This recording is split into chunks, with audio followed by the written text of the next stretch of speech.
Yo, what's going on, Dragon Ballers? Welcome back to another video. Man, today 9 a.m. we got some pretty crazy news here in the Dragon Ball Super community. We are getting basically an emergency ban list. We're going to talk about it in today's video. We just did a video yesterday talking about the Universe 3 problem and why it's growing. If you're unsure why these cards are being banned or not necessarily convinced why they should be banned, I did that whole video yesterday. I'm going to drop an information card in the top right corner. I will link that video. I'm going to link the Patreon. I'm going to link the Crossroads TG merch store.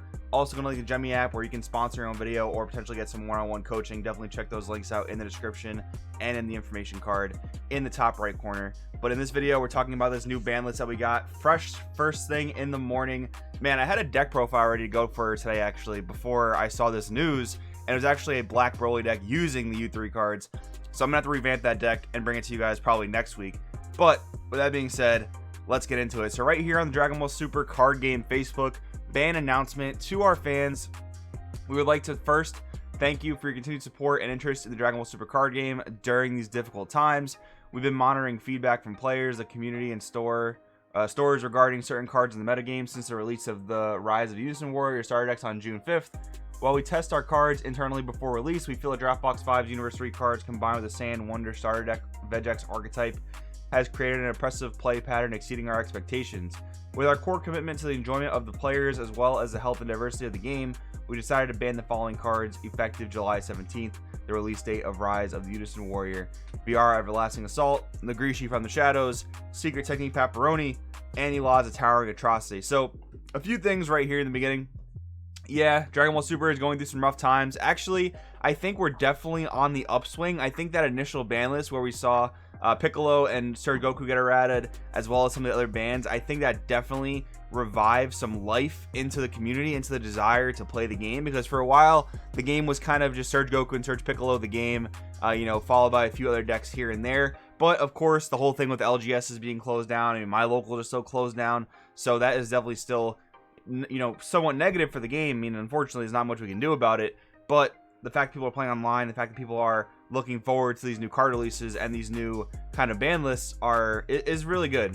The one thing I feel like they missed though in this paragraph is the fact that now the U3 cards are being used outside of the Vegex deck. Like I talked about in the video yesterday, there was the Dredge Goku deck using it, there was the Burn Gohan deck using it, and the Yamcha new set 10 Yamcha leader using it as well. They were using and abusing these U3 cards. Not that it's like a super important detail, I feel like it's kind of minor. Vegex being the number one thing was definitely the main thing, but besides that, I mean, this is definitely good for the game. I definitely saw Nagrishi and Viara coming for bans. I honestly am a little surprised they banned Pepperoni and Anilaza, although I do think that it's just a good move for the game. So let's read the rest of this. We sincerely apologize to ban these cards on short notice and for any disappointment this announcement may cause. We believe that the Saiyan Wonder starter deck is still an enjoyable and strong deck without using the cards listed above.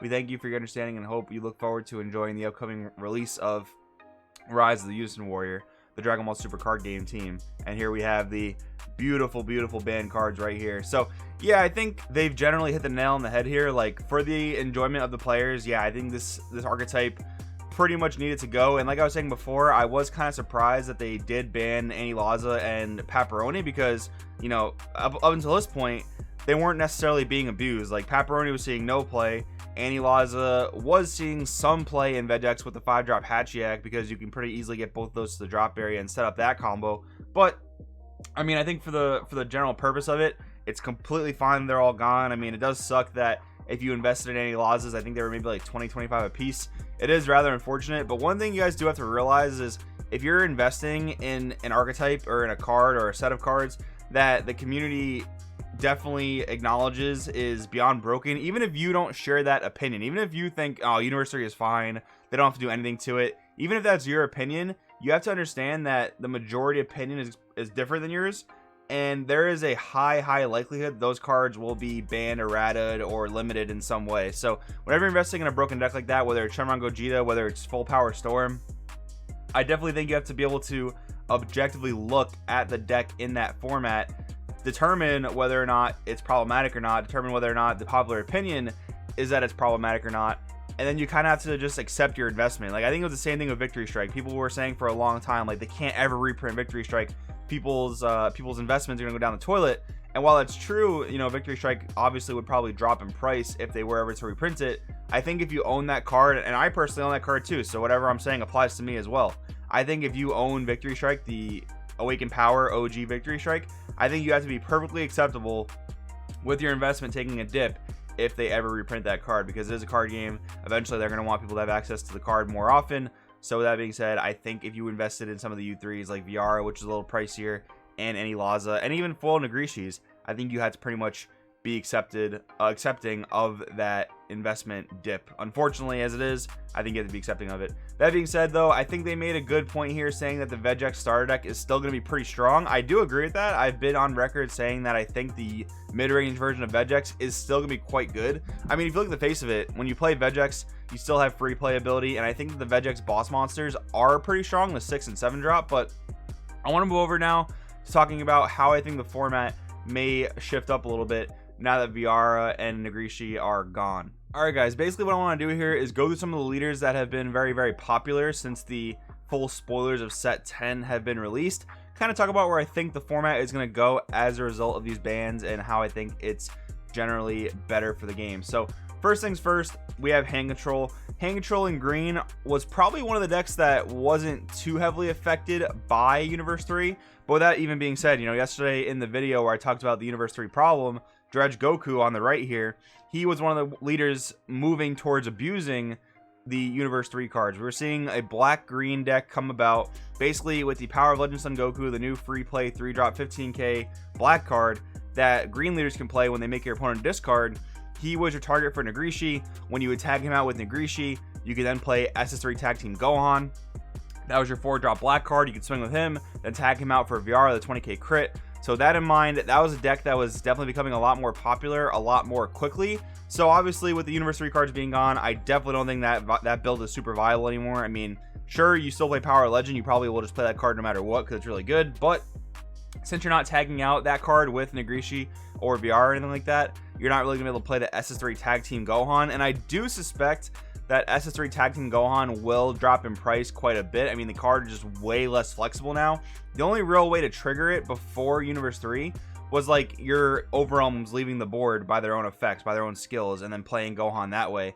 The only real way that people were triggering that on their own turn, like in the middle of their own turn, was with the Universe 3s. So that being the case now, I definitely don't think that Gohan deserves the price tag it's at. I mean, it really never deserved the price tag it was at, but I think it will definitely come down to a more reasonable price. Now, Frieza on the left, another really strong set 10 hand control deck that people were expecting to do very well. I mean, this deck obviously just gets better. I mean, if you had any problems with aggro, if you had any problems with rush as green Frieza, I mean, they had a lot of answers to it, at least in the form of Dorm Potential Unleashed. But with that being said, this leader and hand control in general is definitely going to do a lot better when there's not any super rush decks that are going to be, you know, winning the game on turn 1, turn 2, because that was happening, guys. If you weren't aware of it, Universe 3 decks with Dredge Goku, with Burn Gohan, which we'll talk about in a second, those decks were winning games on turn 1, turn 2. So with that being said, these two decks are definitely looking very good, at least in their respected archetypes, not any of this black-green stuff that was going on. Next up, we're talking about Star Deck Vegeto. I think this is the most prominent mono blue deck coming out of set 10. I mean, I think Reborn Soul Striker is pretty good, and I think certain variants of SS3 are relatively good. But this leader in particular was one that I know a lot of people are a real big fan of. I'm a real big fan of, and this leader is so relieved to see at least mono black aggro be a little bit hindered, because one of the things was this deck did have the ability to play really high value defense against the deck.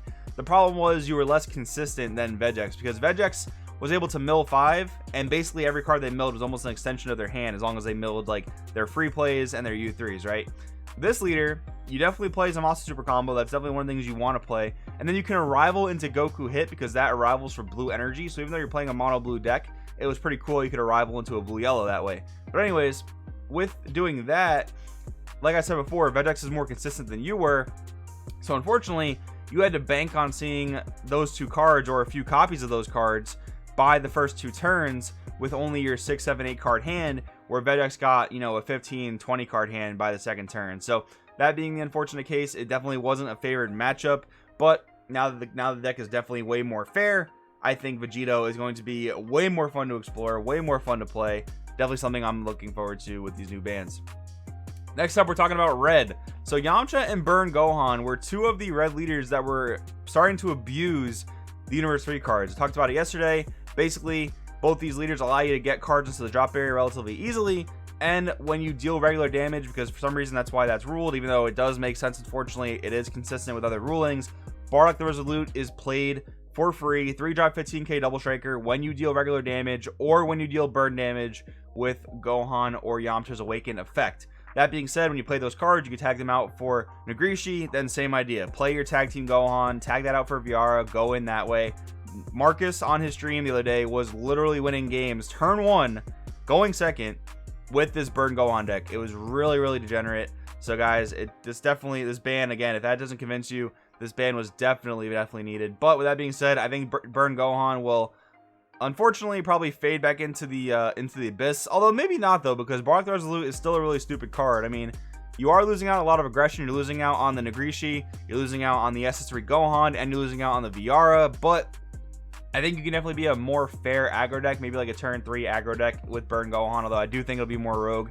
Yamcha though, I think will still be very good, just not black red. Obviously, I think Yamcha will be very good as mono red, so I think the leader here will be able to be explored more so how it was meant to be explored. Gotenks, I don't really think anyone was worried about Gotenks. I mean, I think he's kind of just like the best replacement since Surge Goku. He's gonna just be the best, you know, red yellow / blue yellow, even green yellow generic leader. I mean, I have the whole Age of Gotenks up on the Patreon right now. I have 4 different builds of Gotenks, 5 different builds actually of Gotenks up there. Check that out if you would like to. But Vegex, I did talk about it a little bit earlier. I think it's going to be way more fair. I mean, that's just kind of obvious, but I do think that the mid-range version of Vegex is going to be very playable and very fun. I do think that 6-drop and 7-drop Vegex are very powerful. They have removal, they have card recycling, so I think they are very good for 3 energy and the ability to fuse with cards out of your warp, and then even then, if you can't do that, the cards you're fusing with are generally free played to your board. So I think that's very good. So guys, I do want to know what you guys think in the comments below. I know this is a pretty crazy announcement that I don't think any of us were really expecting, at least this early on. But guys, let me know in the comments below what you think. Thanks for watching. I will see you guys next time.